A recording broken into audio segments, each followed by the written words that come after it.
السلام علیکم ورحمۃ اللہ وبرکاتہ۔ بسم اللہ الرحمن الرحیم۔ سامعین و ناظرین، نفحۃ الادب کے ترجمے کے 52 اسباق آپ کے سامنے آ چکے ہیں۔ آج کا ہمارا یہ ویڈیو اسی کتاب کے ترجمے کا سبق نمبر 53 ہے۔ تو آئیے ترجمہ شروع کرتے ہیں۔ بسم اللہ الرحمن الرحیم۔ مراعات الادب، ادب کی پاسداری، ادب کا لحاظ یا خیال۔ کان الحسن والحسین رضی اللہ عنہما علی جانب عظیم من الادب، حضرت حسن اور حضرت حسین رضی اللہ عنہما کو ادب کا بڑا درجہ حاصل تھا۔ ومن ادبہما انہما کانا سائرین فی الطریق، اور ان کی ادب میں سے یہ ہے کہ وہ راستے میں چل رہے تھے۔ فمر علی رجل یتوضأ، وہ دونوں ایک آدمی کے پاس سے گزرے جو وضو کر رہا تھا۔ ولکنہ لم یحسن الوضوء، اور لیکن اس نے وضو اچھا نہیں کیا۔ فاراد الحسن والحسین ارشادہ الی الخطأ، تو حسن اور حسین نے ان کو اس کی غلطی بتلانے کا ارادہ کیا۔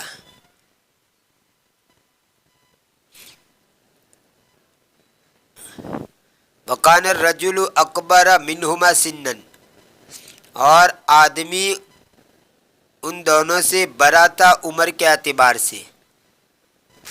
ارشد یرشد، ارشادن کا معنی رہبری کرنا، راستہ بتلانا، صحیح گائیڈ دینا۔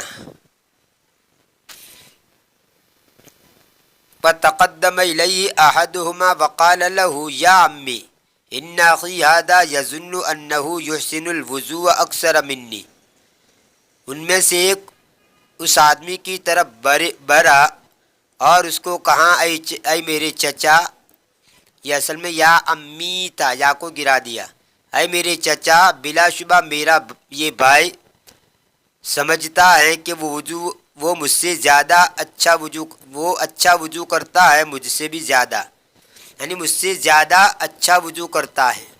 فَنَسْأَلُكَ أَن تَنظُرَ لِكُلٍّ مِّنَّا وَهُوَ يَتَوَضَّأُ، ہم آپ سے درخواست کرتے ہیں کہ آپ دیکھیں ہم میں سے ہر ایک کو اس حال میں کہ وہ وضو کر رہا ہو، یعنی ہمیں وضو کرتے ہوئے دیکھیں کہ ہم میں سے کون اچھا وضو کرتا ہے۔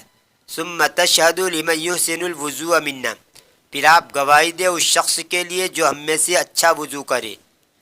فَتَوَضَّأَ كُلٌّ مِّنْهُمَا وَالرَّجُلُ يَنظُرُ إِلَيْهِمَا، پس ان دونوں میں سے ہر ایک نے وضو کیا اس حال میں کہ آدمی ان کو دیکھ رہا تھا۔ فَرَأَى الرَّجُلُ أَنَّ كُلَّ وَاحِدٍ مِّنْهُمَا يُحْسِنُ الْوُضُوءَ جَيِّدًا، آدمی نے دیکھ لیا کہ ان میں سے ہر ایک وضو کو بہت اچھی طریقے سے کرتا ہے۔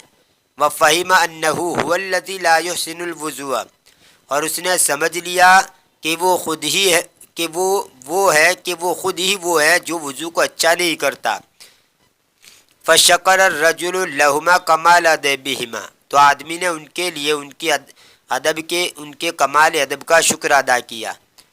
وقال الآن قد علمت وتعلمت منكما كيف أتوضأ، اور اس نے کہا اب میں نے جان لیا اور میں نے سیکھ لیا تم دونوں سے کہ کیسے وضو کروں۔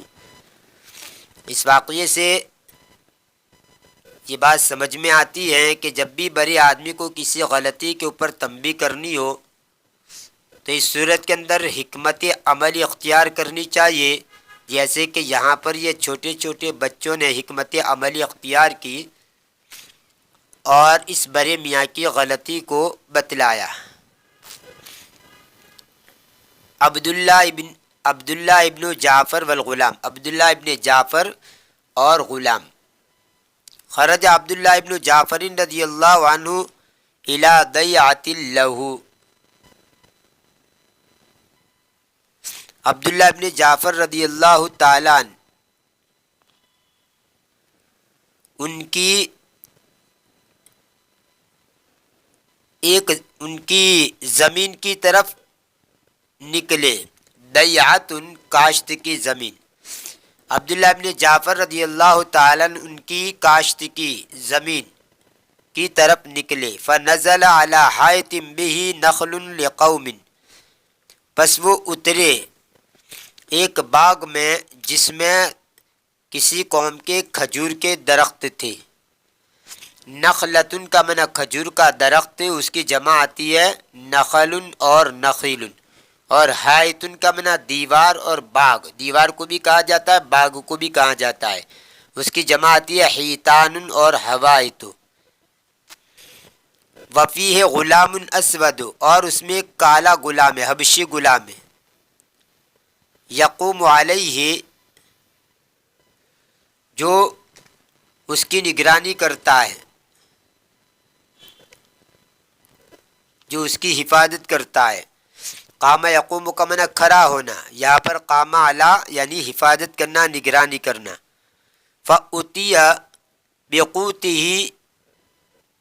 ثلاثۃ اقراص، کچھ دیر بعد اس کا کھانا 3 روٹیاں آئی، بس 3 روٹیاں، قرصن ٹکیا، گوندے ہوئے آٹے کا پیڑا، ٹیبلٹ یعنی گولی، دوا کی گولی، اور ایسے ہی سورج کا چمکتا ہوا روشن نظر آنے والا گولا، یہ سب معنی آتا ہے قرصن کے، اس کی جمع آتی ہے اقراصن۔ فأتی بقوتہ ثلاثۃ اقراص، بس اس کی غذا لائی گئی یعنی 3 روٹیاں، یہاں روٹیاں ترجمہ کریں گے۔ فدخل کلب، پس ایک کتا داخل ہوا، فدنا من الغلام، پھر وہ غلام سے نزدیک ہوا، فرما الیہ بقرص، اس نے اس کی طرف ایک روٹی کو پھینک دیا، فاکلہ، پھر اس نے اس کو کھا لیا، ثم رما الیہ الثانیہ والثالثہ، پھر اس نے اس کی طرف دوسری اور تیسری کو پھینکا، فاکلہ، تو اس کتے نے اس کو کھا لیا۔ وعبداللہ ینظر الیہ، اس حال میں کہ عبداللہ اس کی طرف دیکھ رہے تھے۔ فقال یا غلام کم قوتک کل یوم، تو عبداللہ نے کہا اے غلام، روزانہ تیری غذا کتنی ہے، روزانہ کی تیری خوراک کیا ہے؟ قال ما رأیت، تو اس نے کہا وہ جو آپ نے دیکھا، یعنی ما موصول آئی، وہ جو آپ نے دیکھا۔ قال فلما آثرت هذا الكلب، تو اس نے کہا کیوں تو نے اس کتے کو ترجیح دی؟ قال ارضنا ما هي بارض کلاب، ہماری زمین وہ کتوں کی زمین نہیں ہے، وانه جانی من مسافت بعیدۃ جائیا، اور بلا شبہ وہ لمبی مسافت سے بھوکا میرے پاس آیا۔ فکرہت ان اردہ، تو میں نے ناپسند کیا کہ اس کو لوٹا دوں۔ قال فما انت صانع اليوم، تو آج آپ کیا کریں گے؟ آپ آج کیا کریں گی، یعنی کیا کھائیں گے؟ قال اتوا یومی ہادہ، دیکھیے طویہ یتوا، طویہ یتوا اس کا معنی ہوتا ہے بھوکا ہونا، بھوکا رہنا، سمیع اسماؤ سے طویہ یتوا بھوکا ہونا،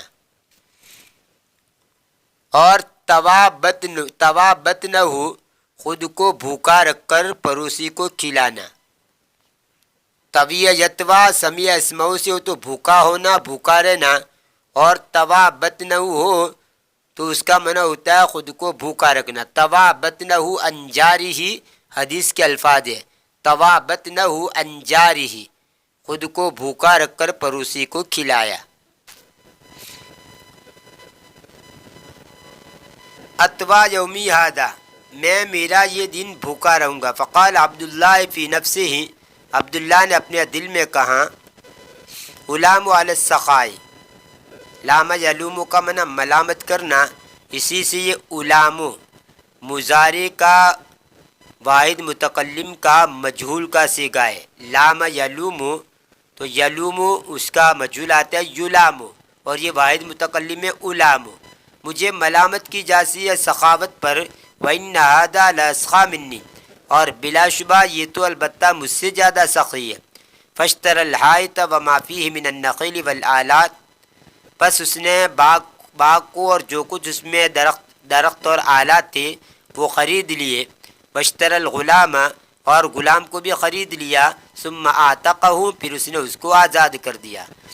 وَوَهَبَهُ الْحَائِطَ بِمَا فِيهِ مِنَ النَّخِيلِ وَالْآلَاتِ، اور اس نے اس کو باغ دے دیا ان درختوں اور آلات سمیت جو اس میں تھے، یعنی غلام کو بھی آزاد کر دیا اور باغ بھی دے دیا جس باغ کے اندر وہ کام کر رہا تھا، اس باغ کو ان کھجور کے درخت اور آلات سمیت جو اس میں تھے۔ فقال الغلام، تو غلام نے کہا، ان کان ذلک لی فہو فی سبیل اللہ، اگر وہ میرے لیے ہے تو اللہ کے راستے میں۔ فاستعظم عبداللہ،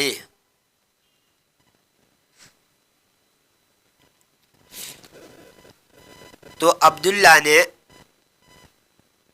اس کو برا سمجھا اس کی طرف سے، یعنی عبداللہ کو یہ بات بہت بری معلوم ہوئی۔ فقال، انہوں نے کہا، یجود ھذا وابخل انا، یہ سخاوت کرے اور میں بخل کروں، لا کان ذلک ابدا، ایسا کبھی نہیں ہو سکتا، یعنی میں سخاوت کرتا رہوں گا۔ لا کان ذلک ابدا، نہیں وہ کبھی نہیں ہوگا، ایسا کبھی نہیں ہو سکتا۔ لا کان ذلک ابدا، وہ کبھی نہیں ہو سکتا، یعنی میں سخاوت کرتا رہوں گا۔ یہ تھا نفحۃ الادب کے ترجمے کا سبق نمبر 53۔ انشاءاللہ آنے والی ویڈیو کے اندر اس کتاب کے ترجمے کا سبق نمبر 54 آپ کے سامنے پیش کیا جائے گا۔ تب تک کے لیے انتظار کیجیے، دعا میں یاد رکھیے۔ فی امان اللہ، الی اللقاء۔